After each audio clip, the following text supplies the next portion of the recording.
ہم لاتے ہیں ٹاپ نیوز، آپ کے فیوریٹ ٹاک شوز اور انلمیٹڈ انٹرٹینمنٹ صرف یوٹیوب پر۔ اگر آپ نے ابھی تک ہمارا چینل سبسکرائب نہیں کیا تو ابھی سبسکرائب کریں اور بیل آئیکن کو کلک کر کے ہماری لیٹسٹ ویڈیوز کے بارے میں اپڈیٹ جانیں۔ سبسکرائب کیجئے اور ہم آپ کو لیے چلیں گے آپ کی فیوریٹ ویڈیو کی طرف۔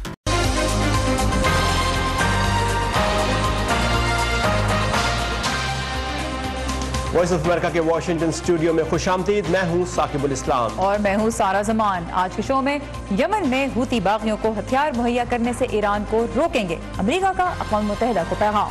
اور صبح خیبر پختونخوا کے اسکول جو اب بھی حکومت کی توجہ کے منتظر ہے۔ پروگرام میں اور بھی بہت کچھ شامل ہے، شروع کرتے ہیں ویو 360۔ امریکی مسلمان اور یہودی مل کر سوچ رہے ہیں مسائل کا حل۔ ملاقات کابل کی ایک دبنگ دادی سے۔ صحت مندی بہترین نعمت ہے۔ It's nice to be important, but it's more important to be nice. اور ہالی ووڈ سے کچھ خاص ہالی ووڈ ہائی لائٹس میں۔ عرب دنیا کے غریب ترین ملک یمن میں 2015 سے سعودی عرب کی قیادت میں خلیجی ملکوں کا اتحاد حوثی باغیوں سے لڑ رہا ہے۔ سعودی اتحاد کی بمباری سے اب تک ہزاروں افراد ہلاک ہو چکے ہیں، جبکہ اتحاد کی جانب سے یمن کی ناکابندی نے کروڑوں افراد کو غذائی قلت کا شکار بنا دیا ہے۔ عرب ممالک اور امریکہ کا الزام ہے کہ یمن میں حوثی باغیوں کی مدد ایران کر رہا ہے، اور اب اقوام متحدہ میں امریکہ کی سفیر نکی ہیلی نے سخت الفاظ میں ایران کو تنبیہ کی ہے۔ مزید تفصیلات کے لیے چلتے ہیں امان اظہر کے پاس جو اس وقت کیپٹل ہل پر ہیں۔ امان، ایران کی جانب سے اس وقت امریکہ اتنا سخت موقف کیوں اپنا رہا ہے؟ جی، اس پہ دو پہلوؤں کا ذکر کرنا ضروری ہے۔ ایک تو صدر ٹرمپ یا ٹرمپ انتظامیہ کا ایران کے بارے میں سخت گیر موقف، جس کا اندیا صدر ٹرمپ نے اپنے اقتدار میں آنے سے پہلے ہی دے دیا تھا، بلکہ الیکشن کیمپین کا یہ حصہ تھا کہ وہ اقتدار میں آنے کے بعد ایران کے خلاف سخت گیر موقف اپنائیں گے، جس کا ہم نے پھر ایک مثال بھی اس کی دیکھی کہ انہوں نے ایران جوہری معاہدے کی توسیع نہیں کی۔ اور دوسرا جو پہلو ہے وہ امریکہ کے اتحادی ممالک، خصوصاً عرب اتحادی ممالک جس میں سعودی عربیہ سر فہرست ہے، جنہوں نے اوباما دور سے ہی جن کا یہ موقف تھا کہ ایران جوہری ڈیل سے ایران کے علاقائی عزائم کو کنٹرول کرنے میں مدد نہیں ملے گی۔ اور اب ہم دیکھ رہے ہیں کہ یہ دونوں آوازیں مل گئی ہیں، جس کا اشارہ کل ایمبیسڈر نکی ہیلی کی تقریر کی صورت میں سامنے آیا۔ تو آئیے سب سے پہلے تو اس ایک رپورٹ دیکھتے ہیں اور جانتے ہیں کہ نکی ہیلی کا کہنا کیا تھا اس بارے میں۔ نکی ہیلی کے مطابق اس بات کے ناقابل تردید اور ٹھوس شواہد موجود ہیں کہ ایران یمنی باغیوں کو مسلح کر رہا ہے۔ ان تمام ہتھیاروں میں ایران میں بنے پرزے شامل ہیں، کچھ ایران کی دفاعی صنعت کے تیار شدہ ہیں۔ یہ سب اس بات کا ثبوت ہے کہ برادری کی خواہشات کے برخلاف کام کر رہا ہے، اور یہ محض ایک واقعہ نہیں ہے بلکہ یہ ثبوت ایرانی رویے کا ایک پیٹرن دکھاتا ہے، جس میں ایران اقوام متحدہ کی قراردادوں کے برخلاف شدت پسندی اور تنازعات کے بیج بو رہا ہے۔ ان کا کہنا تھا کہ امریکہ کانگریس اور اقوام متحدہ کی سلامتی کونسل کے اراکین کو سعودی عرب سے ملنے والے ملبے کے جائزے کے لیے مدعو کرے گا۔ سعودی عرب کی سربراہی میں فوجی اتحاد تقریباً پچھلے 4 سالوں سے یمن میں ان حوثی باغیوں کے خلاف فضائی حملے کر رہا ہے جنہوں نے ملک کے صدر کو ان کے عہدے سے بے دخل کر دیا تھا۔ اس کے علاوہ اس اتحاد نے لمبے عرصے سے یمن کے ہوائی اڈوں اور بندرگاہوں کا محاصرہ کر رکھا ہے، جس سے لاکھوں بھوکے شہریوں اور بچوں کو امداد پہنچانے میں سخت مشکلات درپیش ہیں۔ اس کے باعث یمن میں بڑے پیمانے پر قحط کا خطرہ ہے۔ ایمبیسڈر نکی ہیلی نے اقوام متحدہ کے سیکریٹری جنرل کی اس رپورٹ کا بھی خیر مقدم کیا ہے جس میں ایران کی جانب سے سال 2015 کے جوہری معاہدے پر عمل درآمد کا جائزہ لیا گیا ہے، جہاں اس رپورٹ میں کہا گیا ہے کہ ایران معاہدے کی پاسداری کر رہا ہے، وہیں اس میں مختلف ممالک کی جانب سے مہیا کی گئی معلومات بھی شامل ہیں جن کے مطابق یمن کے قریب سے ایسے ہتھیاروں کو قبضے میں لیا گیا ہے جو شاید ایران کی جانب سے باغیوں کو پہنچائے جا رہے تھے، لیکن میزائلوں کے حوالے سے کوئی مصدقہ اطلاع اس رپورٹ میں شامل نہیں۔ نکی ہیلی کا کہنا تھا کہ ٹرمپ انتظامیہ اتحادیوں سے مل کر ایران کے برے کردار کو روکنے کے لیے اقدامات کرے گی۔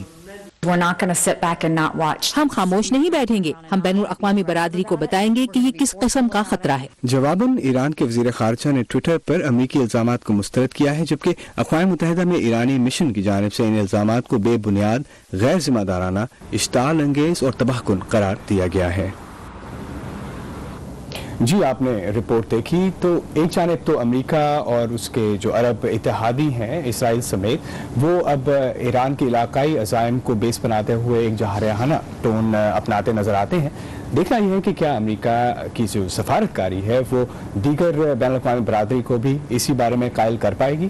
یہ مسئلہ شاید آنے والے دنوں میں مزید واضح ہو سکے گا. جی امان ہمارے ساتھ ہے کیپٹل سے. تھینک یو امان فار دا اپڈیٹس.